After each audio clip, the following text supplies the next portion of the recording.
Hello viewers, আমি মোহাম্মদ জামিল সরকার JP চ্যানেলের পক্ষ থেকে আপনাদের জন্য নিয়ে এসেছি আজকে একটি দূর দূরান্ত ভিডিও। এই ভিডিওতে আমরা আলোচনা করব মাইক্রোসফট ওয়ার্ডের পার্ট 5। এই ক্লাসটা খুবই ইম্পর্টেন্ট। দেখেন ভিউয়ার্স, আমি ক্লাসটা রাত্রে একবার আপনাদের জন্য রেকর্ডিং করছিলাম রাত 2টার দিকে, কিন্তু ভিডিওটা ভালো হয় নাই বা আপনারা বুঝতে পারবেন না, একটু কঠিন করে বুঝেছিলাম, এর জন্য বুঝতে পারবেন না দেখা। এখন যদিও আশেপাশে একটু নয়েজ বেশি দিনের সময়, দিনের বেলা, তারপরেও আমি আপনাদের জন্য এই ভিডিওটা তৈরি করতেছি।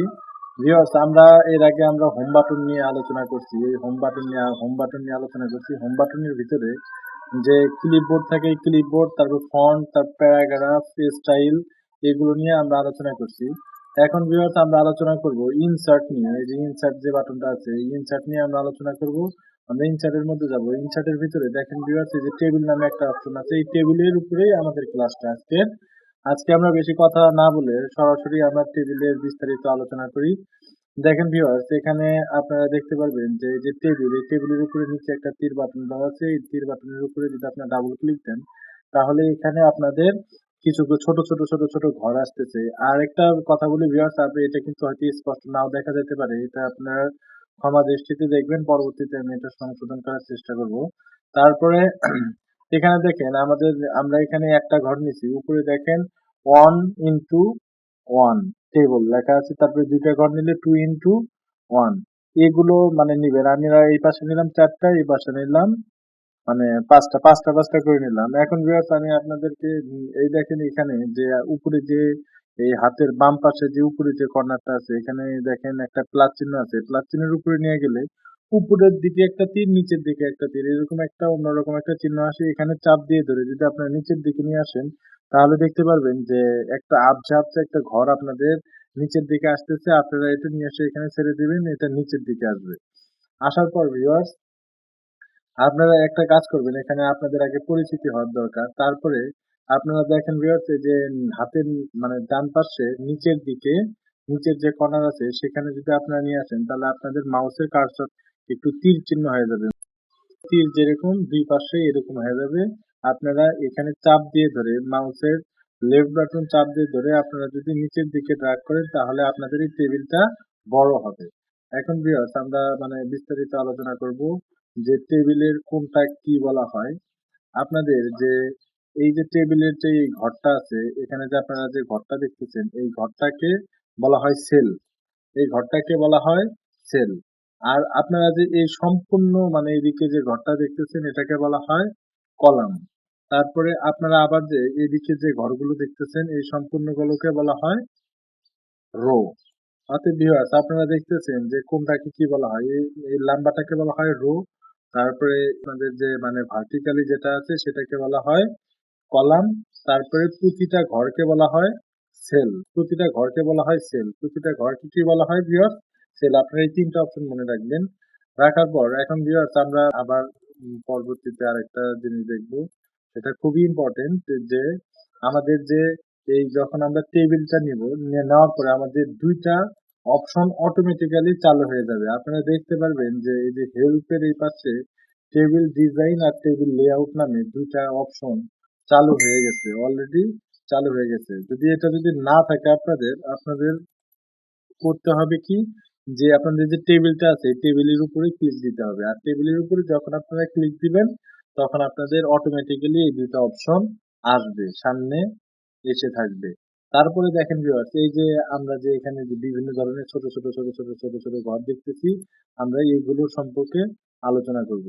আপনারা যদি এই ছোট ছোট ঘরগুলোর উপরে যদি ক্লিক দেন, তাহলে দেখেন ভিউয়ার্স, আপনাদের যে টেবিল আছে, সেই টেবিলের কিন্তু ডিজাইনের চেঞ্জ হচ্ছে। এটা হলো টেবিল ডিজাইন বলে। আমার কাছে সবসময় এই ডিজাইনটা অনেক ভালো লাগে। আমি এই ডিজাইনটা দিচ্ছি। দেখেন ভিউয়ার্স, এই যে আপনাদের এইরকম একটা ডিজাইন আছে। তারপরে আপনাদেরকে আরেকটা জিনিস দেখাই, সেটা হলো এখানে দেখেন এই যে 1/2 দেওয়া আছে পিটি, এটাকে বলা হয়েছে আপনার এখানকার যে প্রতিটা হাইলাইট একটা চিহ্ন। 1:power/2 পিটি, এটার উপরে যদি আমি ক্লিক দিই, ক্লিক দেওয়ার পরে সাপোজ ধরেন ভিউয়ার্স, আমি এই যে এই পাশের যে আপনার সেলের যে ডান পাশে, প্রথম সেলের ডান পাশে যে একটা দাঁড় আছে, যেটাকে আমরা রো দাঁড়ি বলি, এই রো দাঁড়ি আর কলাম দাঁড়িটা আমি যদি হাইলাইট করতে চাই, তাহলে এটার উপরে এসে যদি আমি এইরকম যখন আমাদের মাউস কার্সারটা হবে তখন যদি আমি এখানে যদি ক্লিক দেই তাহলে দেখেন ভিউয়ার্স এটা একটু হাইলাইট হয়ে গেল। তারপরে আমি যদি এখান থেকে আবার যদি এটাতে ক্লিক দেই যে নিচের এই পাশে যদি নিচের এটাতে যদি ক্লিক দিই তাহলে নিচের এটা হাইলাইট হয়ে গেল।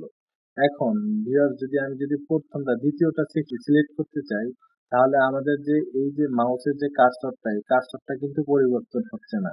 তাহলে এই কার্সরটা কিভাবে পরিবর্তন করবেন? এখানে দেখেন লেখা আছে বর্ডার প্রিন্টার। এই বর্ডার প্রিন্টারের এটা কিন্তু সিলেক্ট আছে। দেখেন ভিউয়ার্স এটা কিন্তু সিলেক্ট আছে। আপনারা এখানে নিয়ে তারপরে এটা আনসিলেক্ট করে দেবেন। একটা ক্লিক দেওয়ার সাথে সাথে এটা আনসিলেক্ট হয়ে যাবে। আর এই আনসিলেক্ট হওয়ার কারণে আপনাদের এই যে দেখেন আগের যে মাউসের কার্সরটা ছিল যেরকম সেই রকম হয়ে গেছে। তারপরে ভিউয়ার্স আপনারা যদি হলো সম্পূর্ণ টেবিলটার চতুর্পাশে যদি বর্ডার দিতে চান তাহলে এই টেবিলটার প্রথম সেলে আসার পর প্রথম সেল থেকে ডান পাশের নিচের সেল পর্যন্ত মাউসের লেফট বাটন ক্লিক করে ধরে অল সিলেক্ট করবেন, পুরো টেবিলটাকে সিলেক্ট করবেন। দেখেন ভিউয়ার্স আমার পুরো টেবিলটা সিলেক্ট হয়ে গেছে। হওয়ার পরে আপনি যদি বর্ডারে যাই, বর্ডারে যাওয়ার পরে দেখেন নিচের দিকে বর্ডার রয়েছে। এখানে কি বলছে? Bottom border, top border, left border, মানে আমার লেফটে বর্ডার রয়েছে, তারপরে আমার রাইট পাশে বর্ডার রয়েছে, তারপরে নো বর্ডার মানে কোনো বর্ডারই দরকার নেই। তারপর অল বর্ডার। দেখেন ভিউয়ার্স অল বর্ডার দিলে প্রতিটা সেলে আপনার কিন্তু বর্ডার হবে। প্রতিটা সেলে আপনার বর্ডার হবে।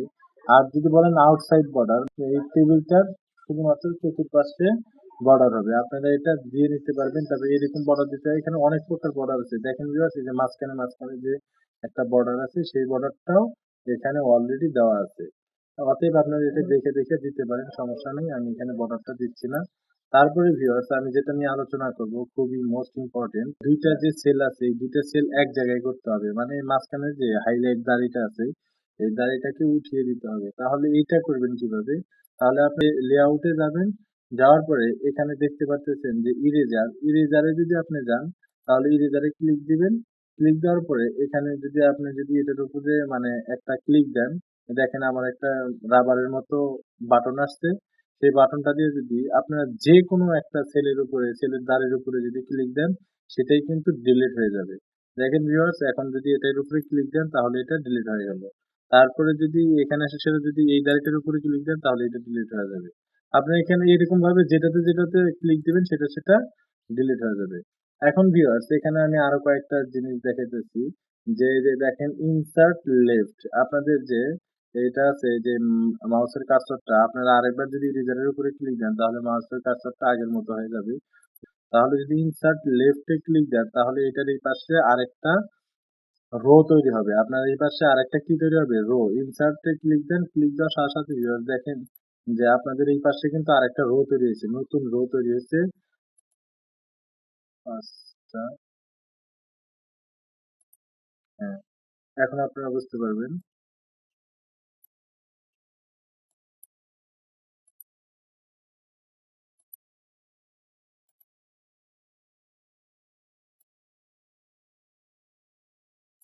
ঠিক আছে, আপনাদের বোঝানোর জন্য আরেকবার আমি এই টেবিলটা নিলাম। নেওয়ার পর যদি আপনি যদি এই কার্সরটা যদি এই যে লাস্টের দিকে নিয়ে আসেন, মানে উপরের যে হেড যে বর্ডারটা আছে বা সেলটা আছে একদম লাস্টের সেলটায় যদি নিয়ে আসেন, নিয়ে আসার পরে যদি আপনি এখানে লেআউটে যান, যাওয়ার পরে যদি ইনসার্ট রাইটে ক্লিক দেন তাহলে কিন্তু এই পাশে কিন্তু আরেকটা নতুন র তৈরি হবে। আমি আপনাদেরকে দেখাচ্ছি, এখানে কিছু আমি লিখি, লিখলে আপনারা বুঝতে পারবেন। ধরেন এখানে বাংলা লিখলাম, লেখার পরে এখানে যদি আমি যদি ইনসার্ট রাইটে ক্লিক দিই দেখেন ভিউয়ার্স এই পাশে আরেকটা আমার নতুন রো তৈরি হয়েছে। তারপরে যদি আমি এখানে যাই, যাওয়ার পরে যদি এখানে যদি আমি ইংলিশ লিখি, ধরেন ভিউয়ার্স ইংলিশ, কিন্তু আমার এই পাশে ইংলিশের এই পাশেও আরেকটা রোর প্রয়োজন। তাহলে ইনসার্ট লেফটে ক্লিক দিবেন। ইনসার্ট লেফটে ক্লিক দেওয়ার সাথে সাথে আপনার এই পাশে কিন্তু আরেকটা নতুন রো তৈরি হয়েছে। সো ভিউয়ার্স আপনারা এইভাবেই আস্তে আস্তে কাজ করবেন। যদি আপনাদের যদি কোনো জায়গায় যদি বুঝতে যদি কোনো সমস্যা হয় তাহলে অবশ্যই আমাকে জানাবেন। আরেকটা মানে আপনাদের পয়েন্ট বলে দিই, যদি আপনারা যদি নিচের দিকে বাড়াতে চান, কোনো জিনিস যদি নিচের দিকে বাড়াতে চান তাহলে অবশ্যই এই যে আপনাদের প্লাস বাটন আছে এই প্লাস বাটনের উপরে ক্লিক দিবেন। ক্লিক দেওয়ার পরে যদি আপনারা যদি এই ইটা সে মানে অনেক সময় আছে যে আপনারা এই সেলটা ডিলিট করতে যাচ্ছেন, তাহলে এটাকে মানে সিলেক্ট করবেন, করার পরে এই যে ডিলিটে যাবেন, যাওয়ার পরে এই যে ডিলিট কল মানে কলাম মানে এই যে পুরো কলামটাই আপনার ডিলিট হয়ে যাবে। আমি আপনাদেরকে বলছিলাম যে এটাকে কলাম বলে, মানে এইদিকে যেটা আছে সেটাকে কি বলে, কলাম বলে, আর হলো এইদিকে যেগুলো আছে সেগুলোকে রো বলে, রো, এগুলোকে রো বলে। আর প্রতিটা ঘরকে বলা হয় সেল, প্রতিটা ঘরকে কি বলা হয়, সেল। অতএব ভিউয়ার্স, আপনাদের যে যদি আপনারা যদি মানে এই বাংলা নামে যে সেল মানে ইটা আছে, এই কলামটা আছে, এই কলামটা যদি আপনি যদি ডিলিট করতে চান, তাহলে আপনাদের এই যে ইনসার্ট আছে, ইনসার্টের ভিতরে আপনার লেআউট আছে, লেআউটে আসার পরে দেখেন ডিলিট নামে অপশন আছে, এই ডিলিটে ক্লিক দিবেন, ডিলিটে ক্লিক দেওয়ার পরে দেখেন ডিলিট কলস লেখা আছে, সেলস মানে সেলস লেখা আছে, মানে এটা যতটুক আপনি করছেন সিলেক্ট করছেন ততটুকুই ডিলিট হবে। যদি প্রথমটা সিলেক্ট করে থাকেন তাহলে প্রথমটাই ডিলিট হবে। আর যদি মানে দুইটা যদি করে থাকেন মানে সিলেক্ট করে থাকেন তাহলে ওই প্রথম দুইটাই ডিলিট হবে। আর যদি সম্পূর্ণটাই সিলেক্ট করেন তাহলে সম্পূর্ণটা সিলেক্ট করার পরে এখানে ডিলিট নামে অপশনে ক্লিক দিবেন, তাহলে সম্পূর্ণটাই ডিলিট হয়ে যাবে। এখানে দেখেন লেখা আছে যে সম্পূর্ণ অপশন দেওয়া আছে, কি ডিলিট করতে চাইতেছেন, এখানে ডিলিট করার সাথে সাথে সম্পূর্ণটাই ডিলিট হয়ে গেল। তো ভিউয়ার্স, এইভাবে আপনারা টেবিলের কাজ করতে পারবেন। আমি পরবর্তীতে বিস্তারিত এবং অ্যাডভান্স যে মাইক্রোসফট ওয়ার্ডের কাজ আছে সেগুলো দেখানোর ট্রাই করব। আপনারা আমাদের সাথে থাকেন আর একটু ধৈর্য সহকারে ভিডিওগুলো দেখতে থাকেন। চ্যানেলটা যদি সাবস্ক্রাইব না করেন তাহলে অবশ্যই চ্যানেলটা সাবস্ক্রাইব করেন। Thank you for watching my video.